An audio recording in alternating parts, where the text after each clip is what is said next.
Baik, bertemu kembali. Hari ini hari yang menjadi tumpuan seluruh negara, malah di negara luar apabila bekas Perdana Menteri Datuk Seri Najib Tun Razak ditetapkan untuk mengemukakan rayuan terakhir di Mahkamah Persekutuan bagi mengetepikan sabitan dan hukuman penjara 12 tahun serta denda 210 juta ringgit yang diharapinya dalam kes penyuwengan dana 42 juta ringgit milik SRC International Sdn Berhad. Dan kami di Astro Awani sentiasa membawakan perkembangan terkini dari semasa ke semasa termasuk di semua platform media sosial kami bagi anda mengikuti rapat prosiding hari ini.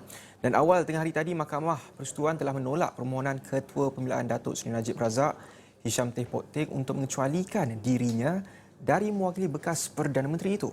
Dan Ketua Hakim Negara, Tun Tengku Maimun Tuan Mat ketika menyampaikan keputusan itu berkata, panel 5 hakim sebulat suara menolak permohonan Hisham atas alasan ia bergantung kepada budi bicara mahkamah. Dan pastinya untuk jam ini, saya ingin membawakan cerita di sebalik berita yang disampaikan wartawan kami Firdaus Azil yang telah berada di Istana Kehakiman Putrajaya sejak awal pagi tadi. Dan Firdaus, terima kasih kerana pinjamkan sedikit masa untuk berkongsikan cerita di sebalik berita. Firdaus, di laman media sosial hari ini seawal jam 8 pagi lagi, Firdaus saya nampak bawakan perkembangan dengan ciapan berbentuk thread ataupun untayan dan juga laporan-laporan berita yang dikongsikan di Astro Awani. Mungkin boleh dirangkumkan ataupun mungkin boleh dikongsikan setakat jam 5 petang ini apa yang boleh dikongsikan kepada kami, Firdaus. Okey, baik. Terima kasih Faris dan yang berada di Bukit Jalil.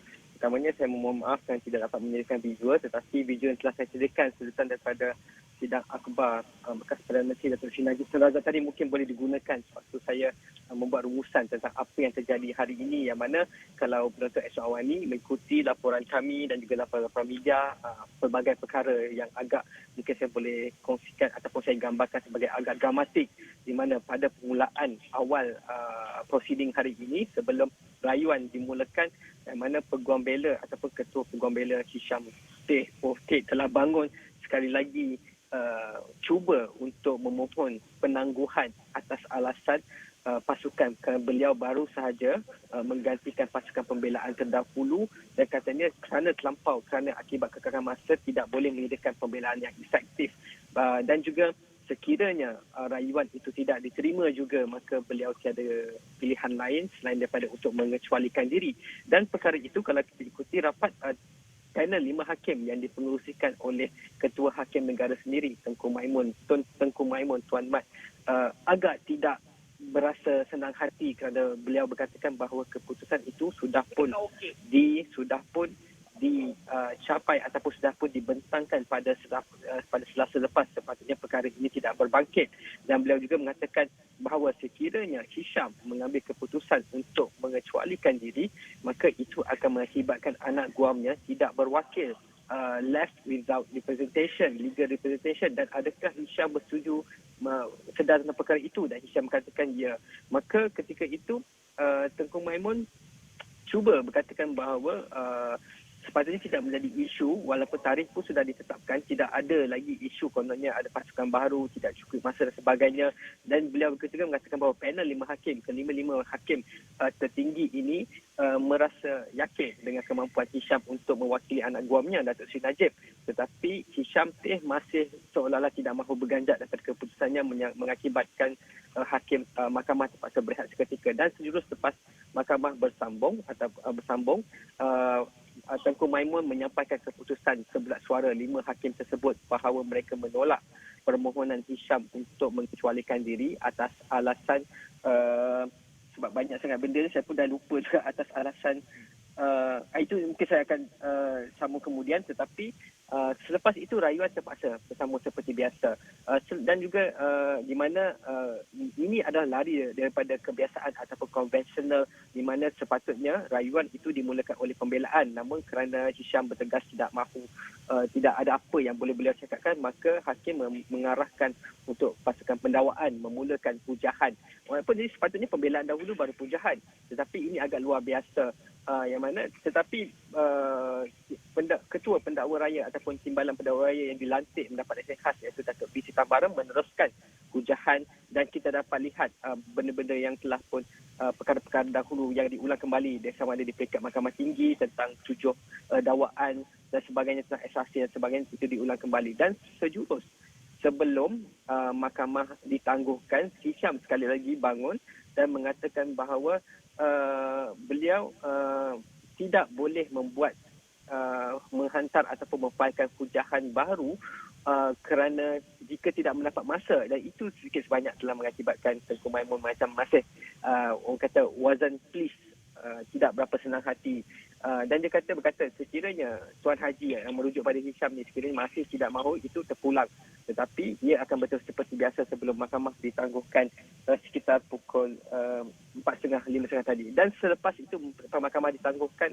ada sidang akhbar susulan daripada Datuk Seri Najib yang mengatakan beliau kecewa, tidak terkata-kata, dan beliau katakan kini beliau tidak mempunyai wakil yang untuk membelanya dan hanya mampu berharap bahawa beliau akan mendapat pembicaraan yang adil dan saksama. Itu sedikit sebanyak yang boleh saya kongsikan setakat ini, Faris. Ini adalah program cerita sebalik berita dan kes ini yang paling ditunggu-tunggu, hari yang paling dinanti-nantikan. Jadi Firdaus, saya juga ingin mendapatkan cerita di sebalik berita yang dibawakan oleh Firdaus. Firdaus dah banyak kali turun ke mahkamah buat liputan, namun hari ini apa yang istimewa ataupun apa kelainannya, kerana ini melibatkan bekas Perdana Menteri kita. Jadi di mana perkara yang mungkin paling Firdaus dilihat sebagai memberi tekanan dan perlu berhati-hati dan menyampaikan fakta dan juga laporan? Okey, sebagai contoh tadi Hisham cakap mula-mula sebab kita dah tahu mungkin akan ada benda, mungkin beliau akan buat rayuan lagi, kerana pada Selasa lepas pun dah dicakap bahawa disebabkan rayuan penangguhan itu ditolak, maka dia terpaksa memikirkan cara lain untuk memastikan ada tempoh masa lebih. Dan apabila pagi tadi, walaupun dia agak di dalam jangkaan, tetapi cara perkara itu berlaku itu agak mengujakan. Yalah, walaupun sebenarnya tidak bolehlah menggunakan perkataan mengujakan kerana ini melibatkan kes jenayah ataupun tentang hidup dan mati seseorang individu, dan apatah lagi kita bercakap tentang bekas Perdana Menteri Datuk Seri Najib Tun Razak. Tetapi apabila kami melihat perkara itu, proses itu berlaku yang rata-rata kami gambarkan agak dramatik, di mana peguam bela Hisham ini masih bertegas kata tidak boleh nak membuat submission dan sebagainya. Jadi perkara-perkara itu antara yang mewarnai hari ini, dan itu juga, dan ada satu ketika beliau seolah-olah menyalahkan media kerana tidak melaporkan perkara yang sebetul. Sebagai contoh, beliau bangun dan mengatakan bahawa tidak akan menggunakan hujahan betul. Yang ini agak teknikal sikit, tetapi saya nak bercerita tidak akan menggunakan hujah bertulis yang difailkan sewaktu di peringkat Mahkamah Rayuan pada tahun lepas 2021. Lepas itu apabila media dah mula melaporkan apa yang dia cakap pendek je, jadi kita terpaksa expect. Tetapi apabila berita itu dilaporkan, sekali lagi beliau bangkit dan mengatakan contrary ataupun bertentangan dengan apa yang dilaporkan. Saya mengatakan bahawa saya hanya akan membuat hujahan bertulis baharu sekiranya diberikan masa. Itu yang membuatkan Ketua Hakim Negara Tun Tengku Maimun agak tidak senang hati kerana berkata penangguhan itu is no longer in case, maksudnya is no longer in place, tidak lagi akan dibincangkan, keputusan telah disampai. Jadi perkara-perkara itu yang membuatkan kita kena berhati-hati kerana terma yang digunakan oleh peguam ataupun pengamal undang-undang ini kadang-kadang kita perlu betul-betul jelas tentang mana. Tetapi apa yang boleh saya sebutkan tadi, media semua melaporkan perkara yang sama. Jadi kami berpendapat bahawa mungkin kami tidak salah dalam melaporkan perkara itu. Dan itu sebenarnya boleh dilihat dalam laporan berita yang mengatakan bahawa ataupun yang saya failkan yang bertajuk Rayuan Eksasi, Hisham akan fail hujahan bertulis baru namun tidak maklumkan bila, yang mana anda boleh akses pada laman asroawani.com. Terima kasih Firdaus Azil, wartawan Astro Awani yang berkongsikan serba sedikit liputan hari penentuan rayuan terakhir Najib Razak yang berlangsung sejak Isnin lepas sampailah ke hari ini, dan serba sedikit cerita di sebalik berita yang dikongsikan juga oleh Firdaus. Terima kasih atas masa tersebut kerana dikatakan Firdaus juga sibuk untuk menyediakan laporan berita yang banyak lagi akan kami guna pakai untuk menjelang Awani 7.45 malam ini. Itu saja untuk cerita petang ini. Saya Faris Daniel. Assalamualaikum dan salam hormat.